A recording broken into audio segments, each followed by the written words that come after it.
Selective Outrage is a 2023 comedy special performed by Chris Rock and was streamed live on Netflix. It is Chris Rock's 10th solo comedy special, cultivating in a stand-up career of over 40 years. It follows his last special, Tambourine, one of my favorite specials of all time, from 2018. I could not tell you how excited I was for this.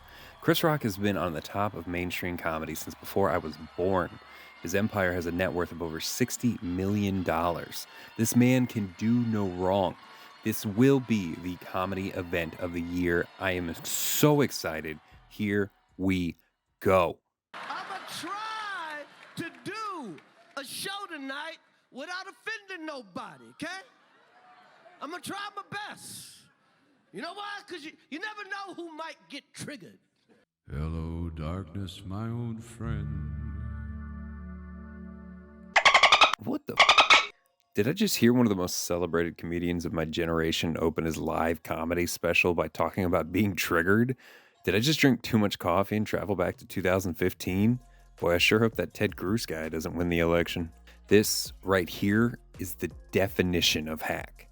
Hack is a comedy term that's defined by to refer to a joke or premise for a joke that is considered obvious, has been frequently used by comedians in the past, and or is blatantly copied from its original author. Hack is the stuff you've heard a million times before and will likely hear a million again. Being triggered is something that everyone talked about in the last decade, the 2010s. 20 years before that, it was about being politically correct. 20 years before that, it was about how often that women do be in fact shopping. If your grandparents make jokes about it, then it's hack. A triggered joke in 2023 is hack. Chris's first punchline in this special is that anybody who says words hurt has never been punched in the face. Haven't we been over this? Everybody gets triggered. Everybody, every single human being alive can get upset over a particular word or two used at them. They used to be called pet peeves. Now they're called triggers. So because I don't really believe in the honesty of this joke, it kind of falls apart for me. Usually there's a suspension of disbelief a bit in comedy. Something doesn't have to always be 100% honest if the joke is really good. Women be shopping, baby. Women be shopping. But this whole bit is weak and hack, and I'm just going to tell myself that his opener is and he will bounce back later, so let's continue. Rock continues his opening by getting to his special's premise, Selective Outrage. The joke talks about how people can listen to Michael Jackson, but not R. Kelly, even though they were accused of the same thing. I mean, I like to save time just by listening to One More Chance on repeat myself.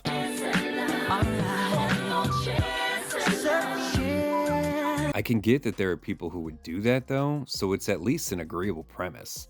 Hypocritical human behavior is also a little bit hack, but it's so vague that you could still use it. Then Rock goes on to talk about a conversation he had with his friend Fred, who I'm sure is real, and how Fred was praising how safe he felt with his new job. There's no context given to Fred, by the way. This is the first time we've heard of him. In fact, the first things we learn about Fred is that he has a new job he likes, and he killed somebody once, which is also the punchline. There's absolutely no emotional weight because we don't know who Fred is, so the joke kind of lands flat. Look, I'm not going to be breaking every single joke down piece by piece, but I think the opening here is a really good trailer for the entire special. In which case, that's a good thing, because that's what a good opener is supposed to do. But this first 6 or so minutes really gives you the entire vibe. Decent premises told in convoluted ways to what seems like obvious and hack punchlines. It really feels like Rock had half a special ready and rushed to get the rest of it out. It really sung out to me when I noticed how weird his pacing and timing was and how rushed this whole thing seemed. But opioids are not the biggest addiction in America. No, not even close, man. The biggest addiction in America is attention. That's right. We are addicted to attention. Can't get enough attention. Feeding for likes. Do you feel that? That awkward tension? Listen to the audience reaction. Attention. That's right. How about now?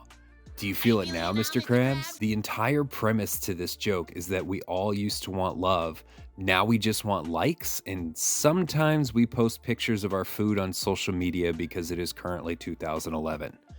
Boy, I sure hope that Mitt Romney guy doesn't win the election. I feel like I'm being a little too harsh here.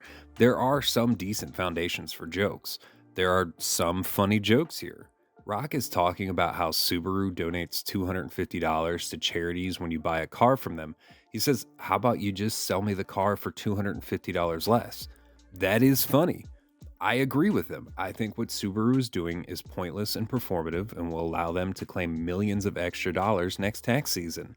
It would probably be a better idea to sell it cheaper, if not just a little selfish.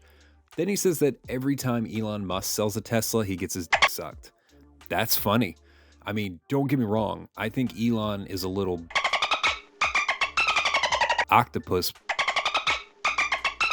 peanut butter and jelly pedophile.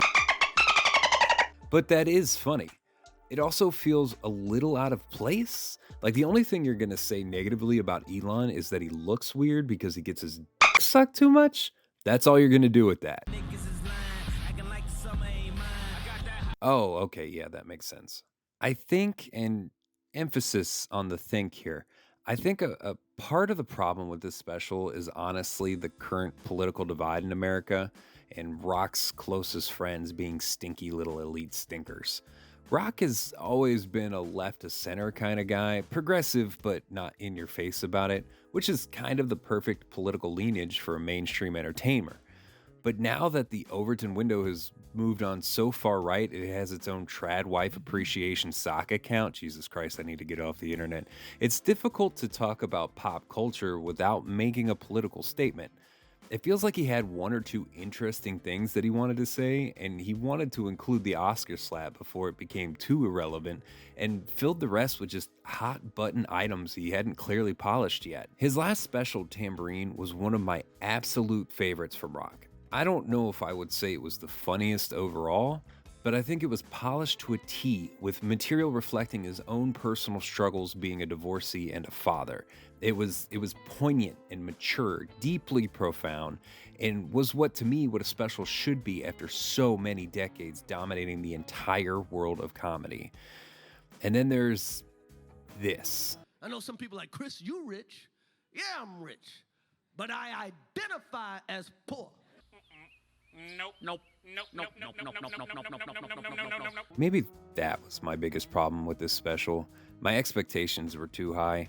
For someone at the top of the food chain of comedians, my expectations are already high, but for your last special to be one of my all-time favorites? Come on, son.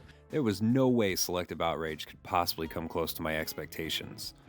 This special isn't really gonna hurt Chris Rock, like, he's gonna be just fine. It's not an offensively bad special that will hurt his career. I like the royal family jokes and his abortion jokes. Ladies, listen to me. If you have to pay for your own abortion, you should get an abortion. I like the stuff about his ex-wife and daughters. I like the personal stuff and the shaping of his worldview. It was real. Even if it's not like laugh out loud funny, I still respect that kind of material far more than I do jokes that are topical but half-assed. I'm not going to talk about the last 3 minutes because by now everyone has seen it in some form or the other, and it's all anyone wanted to hear about, and it's just so I like that he sprinkled in breadcrumbs leading into it. And by the way, that is not a Jay-Z diss. I do not need another rapper mad at me, okay? It was smart to use as his closer, but from the take he had, it really only felt like he's just barely begun to process it, and I'm hoping he takes all the time he needs to reflect on it, so for later specials, we get the full Chris Rock experience about the event. Overall, if I had to put this whole special into tangible numbers, it would be 6 out of 10. Still a solid hour worth of jokes, even if it felt some of them seemed contrived and not really thought out, with a good backbone of premises and structure. I'm considering this sort of a speed bump, and I think his next special will hopefully reflect on this one and come back better than ever with his legendary Chris Rockness. Chris Rocknessism. Nailed it.